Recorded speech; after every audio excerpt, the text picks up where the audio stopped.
ایک قرآنی واقعہ آپ کو سناتا ہوں جس میں یہودیوں کے بندر بن جانے کا ذکر ہے۔ موجودہ ملک اردن میں ایک شہر ہے عقبہ، اس کے ساتھ ریڈ سی، اس کے کنارے میں ایک شہر ایلا ہے۔ بنی اسرائیل آباد تھے وہاں پر۔ اللہ پاک نے ان لوگوں کو قرآن پاک سورہ بقرہ آیت نمبر 65 اصحاب سبت یعنی ہفتے کے دن والے کہا۔ اللہ پاک نے انہیں حکم دیا کہ ہفتے کے دن سیٹرڈے کو شکار نہیں کرنا، کوئی دنیاوی کام نہیں کرنا، بس اس دن کو عبادت کے لیے خاص کر اللہ تبارک و تعالیٰ نے ان لوگوں کی آزمائش کا ارادہ کیا۔ وہ کیسے کہ ہفتے والے دن سمندر میں مچھلیاں زیادہ ظاہر ہونے لگی اور باقی دنوں میں غائب ہو جاتی۔ اب ان لوگوں نے اپنے خیال میں ہفتے والے دن کی حرمت کو باقی رکھتے ہوئے ایک ہیلا کیا، وہ یہ کہ جمعے کو دریا کے کنارے کنارے بہت سارے گڑھے کھودے، ہفتے کی صبح کو دریا سے ان گڑھوں تک نالیاں بناتے جن کے ذریعے پانی کے ساتھ مچھلیاں گڑھوں میں آ کے قید ہو جاتی۔ اتوار کو انہوں نکالتے، کہتے ہم مچھلی کو پانی سے ہفتے کے روز نہیں نکالتے، ہم تو اتوار کو نکالتے ہیں۔ 40 سال یا 70 سال ان کا یہ عمل رہا۔ ان کے اس عمل کی وجہ سے بستی میں رہنے والے افراد 3 گروہوں میں تقسیم ہو گئے۔ 1/3 وہ لوگ تھے جو ہفتے کے دن مچھلی کے شکار سے باز رہے اور شکار کرنے والوں کو منع بھی کرتے تھے۔ 1/3 یعنی 1/3 ایسے افراد تھے جو خاموش رہتے، دوسروں کو منع نہ کرتے اور منع کرنے والوں سے کہتے کہ ایسی قوم کو کیوں نصیحت کرتے ہو جنہیں اللہ پاک ہلاک کرنے والا ہے، انہیں سخت عذاب دینے والا ہے۔ اور 1/3 یعنی 1/3 وہ خطا کار لوگ تھے، وہ نافرمان لوگ تھے جنہوں نے اللہ تبارک و تعالیٰ کے حکم کی مخالفت کرتے ہوئے ہفتے کے دن مچھلی کا شکار کیا، مچھلی کھائی اور بیچی۔ حضرت داؤد علیہ السلام کی نبوت کا زمانہ آتا ہے۔ حضرت داؤد علی نبینا علیہ الصلاۃ والسلام نے انہیں اس کام سے منع کیا اور فرمایا کہ ہفتے کے دن جو تم مچھلیوں کو قید کر لے تو یہ تو شکار ہے، اس سے باز آؤ ورنہ عذاب میں گرفتار کیے جاؤ گے۔ جب مچھلی کا شکار کرنے والے لوگ اس نافرمانی سے، گناہ سے باز نہ آئے تو منع کرنے والے لوگوں نے ان سے کہا ہم تمہارے ساتھ میل جول نہ رکھیں گے۔ انہوں نے گاؤں تقسیم کر کے بیچ میں ایک دیوار بنا دی۔ منع کرنے والوں کا ایک دروازہ الگ تھا جس سے آتے جاتے اور خطا کاروں کا دروازہ الگ ہو گیا۔ جب وہ لوگ اپنے کام سے باز نہ آئے تو حضرت سیدنا داؤد علی نبینا وعلیہ الصلاۃ والسلام، اللہ کے نبی نے ان خطا کاروں پر لعنت کی۔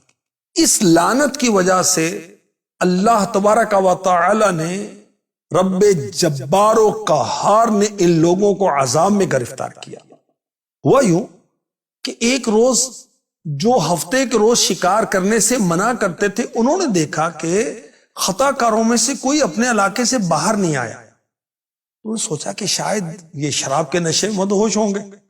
جب انہیں دیکھنے کے لیے دیوار پر چڑھے تو کیا دیکھتے ہیں کہ وہ بندروں کی صورت میں مسخ ہو چکے تھے۔ اللہ پاک ارشاد فرماتا ہے سورہ اعراف آیت نمبر 166، فَلَمَّا عَتَوْا عَمَّا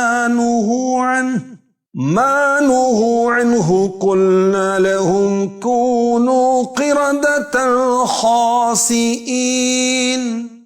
پھر جب انہوں نے ممانعت کے حکم سے سرکشی کی، ہم نے ان سے فرمایا دھتکارے ہوئے بندر بن جاؤ۔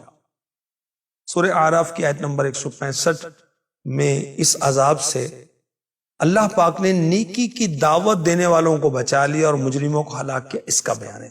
کہا جاتا ہے ایک قول کے مطابق وہ یہودی جو بندر بنے تھے ان کی تعداد 70,000 تھی اور بچ جانے والوں کی تعداد 12,000۔ یہ بندر بن جانے والے عقل و حواس تو ان کو باقی رہی مگر بولنے کی قوت سلب کر لی گئی۔ ان کے بدنوں سے بدبو نکلتی تھی۔ اپنے حال پر روتے روتے 3 دن میں یہ سب کے سب ہلاک ہو گئے، ان کی نسل باقی نہ رہی۔ ایک شخص نے بارگاہ رسالت میں عرض کی، یا رسول اللہ صلی اللہ تعالی علیہ وسلم، کیا بندر اور خنزیر وہی لوگ ہیں، وہی جو مسخ شدہ قوم ہے؟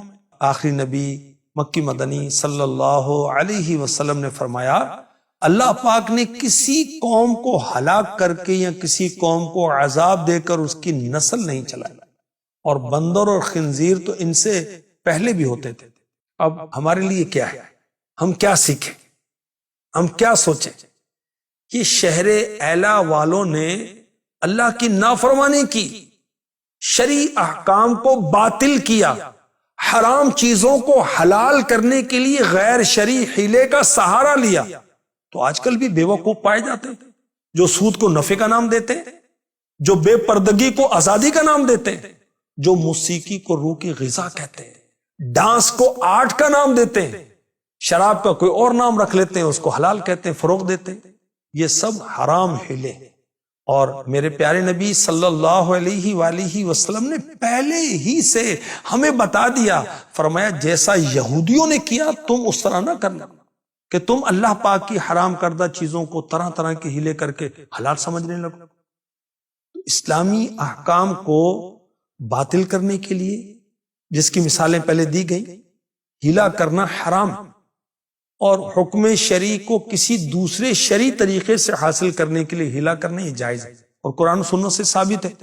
تو بہرحال جب بھی شرعی ہیلا کرنا ہو تو مفتیان کرام سے رہنمائی لے کر کرنا چاہیے، از خود نہیں کرنا چاہیے۔ اللہ تعالی ہمیں اپنی نافرمانیوں سے بچائے اور ہمیں اپنا فرما بردار بندہ بنائے۔ آمین آمین آمین۔